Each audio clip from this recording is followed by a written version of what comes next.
Let's talk about everything we know so far about Zack Snyder's Justice League so far. That's not right.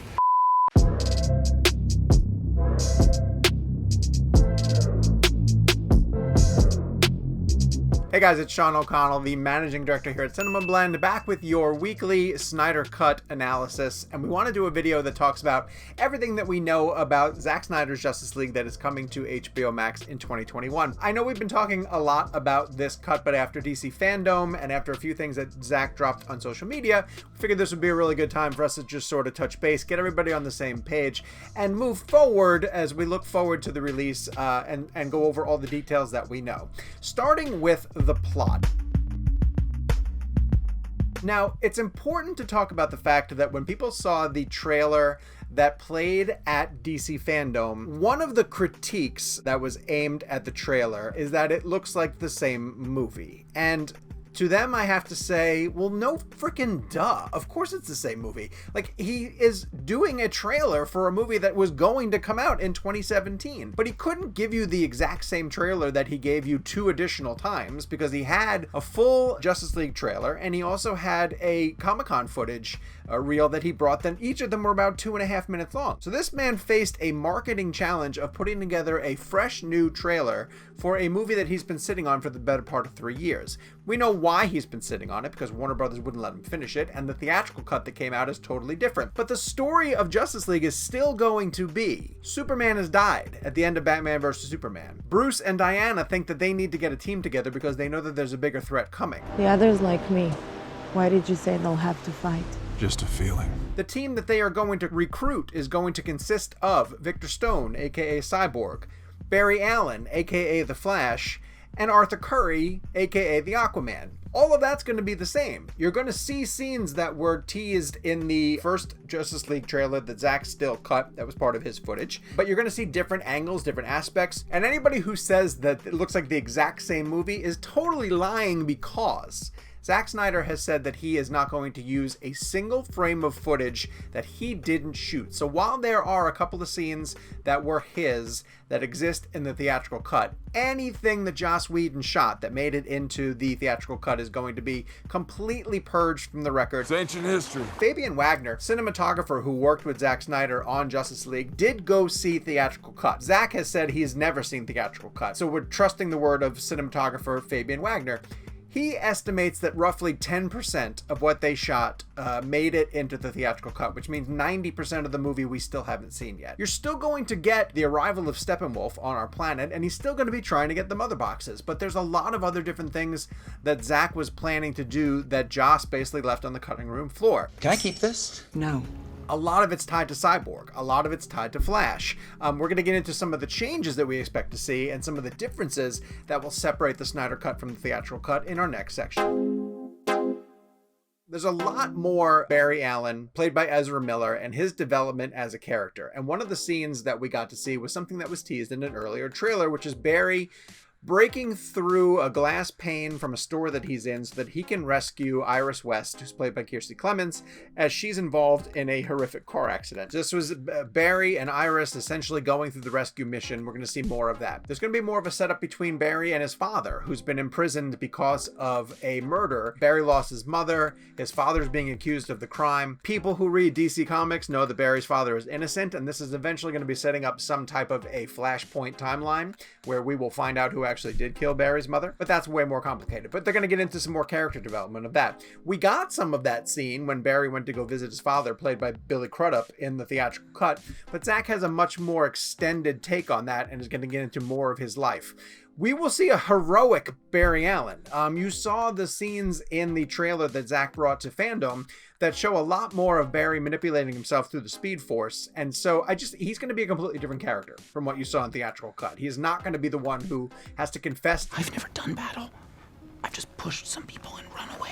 It's still the most embarrassing line that I think exists in theatrical cut. And believe me, when you're having an argument about what's the most embarrassing line in theatrical cut, we could have that for a decade and never really come to the conclusion. Like brunch. Like What is brunch? The other character that I think is going to be massively changed is Cyborg. Part of the reason why I think Ray Fisher is furious about the way that things went down is because he really got left on the cutting room floor.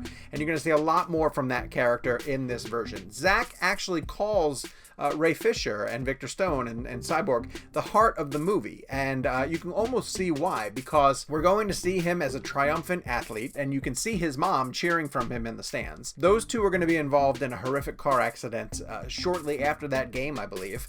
And in that accident, Cyborg's mom is going to die, but he's going to be so injured that he's going to have to be saved essentially by his father Silas, and Silas is going to use the technology that's in front of him in a mother box at Star Labs to essentially turn him into Cyborg. And so it's going to marry Victor to the technology that is part of the mother boxes and almost make him akin to all the stuff that Steppenwolf and Darkseid are trying to get. There's a tragic Frankenstein element to that I think is going to be really explored. There's a shot in the trailer of Victor hammering away at a grave site, and this week on Vero, Zack confirmed that that is actually Victor hammering away and digging into his own grave. That's pretty tragic. I think that Victor and Barry are going to connect over the fact that they are kind of the oddballs. They're not the clear-cut heroes. They're people who've sort of been wronged and have these powers for reasons that they really can't quite control. So we're the accidents. And all of that needed room to breathe in theatrical cut. Those two characters just sort of got rammed through the process and added to the team. And Barry had to keep making jokes about like how hungry he was because his metabolism is too fast. Is this a bad time to bring up my blood sugar? Cyborg was forced to say Booyah. And so those two will be significantly different from what we see in theatrical cut. What about the other one? Superman? Curious myself. We already know this. We know that he's going to show up with the black suit. We know that that ties into the death of Superman in the comic book arc where Superman returns from the dead and has the black suit. We do get a brief shot of it. Well, actually, he comes out of the tunnel in the Kryptonian ship wearing the black suit, but then we also see, ever so briefly, Superman punching Steppenwolf in the face while wearing the black suit, which is, of course, going to be part of the final confrontation. All right, let's talk really quickly about Darkseid. It's very possible that you're not sure who Darkseid is, so let me just tell you. He's like the big bad in the DC universe. He's a god. He's essentially the Thanos counterpart in the DC universe of what Marvel faced. He's related to Steppenwolf because, weirdly enough, Steppenwolf is his uncle, but he sends Steppenwolf ahead to other planets to sort of track them to see what kind of forces might be there to stop them, and then he goes forward and conquers these worlds. He's become one of the major thorns in the side of the Justice League, and using him pretty early is a bold move. It's like jumping. It's almost like the way they use Doomsday in Batman vs. Superman: Dawn of Justice. And once you introduce Doomsday, you kind of have to say like, well, he's going to have to kill Superman. And then he did kill Superman. Well, this is the first Justice League movie, and you're giving him Darkseid as the villain. That's bold. It'd be like if Thanos was the main villain in the first Avengers movie. Sounds exhausting. So I think the shot that opens the trailer is a shot from the history lesson, which will end up in a different place than it was in the theatrical cut. But I don't think we're going to get too much more of Darkseid in Zack Snyder's Justice League, because I think it was always Zack's plan to introduce him in 2017 and to use him for future films. There's supposed to be a shot of the League looking through a boom tube toward the end of the film after they have gotten rid of Steppenwolf, and through that boom tube they're supposed to see Darkseid, and it's a tease to essentially say that's the threat, we got to know that guy's coming, let's be prepared, sort of thing. And there's also the chance of a nightmare scene, which we believe is going to happen, and Zack, if he really wants to shoot all of his bullets, as he likes to say, without knowing if he's going to get a chance to continue to tell that story, then he might put some more of Darkseid into that. But I'm not holding out too much hope. I think you're going to get him in the history lesson, and I think you're going to get him through the boom tube at the end of the thing, and that might be it. But he could be wetting people's whistles for stories that he wants to tell beyond that, and that would be a really great tease, one way for him to do it. The bell's already been rung. There's some really exciting things that got revealed during Zack Snyder's DC Fandom panel, but a few things that we're still looking out for. One of those things is the release date. We don't know when the film is going to be coming to HBO Max. We still just know 2021. The rumors have been telling us that it's going to be during the first quarter, and for that reason alone, cheap plug, my book, Release the Snyder Cut, is coming out on February 15th, 2021. Now, I've been asked by a lot of people on social media if that date has been chosen because I know when Zack's movie is going to start playing, and I don't. We now know that yes, it's going to be a movie, but it's actually going to be a 4-part miniseries. Zack confirmed that he will be presenting Zack Snyder's Justice League in 4 one-hour segments.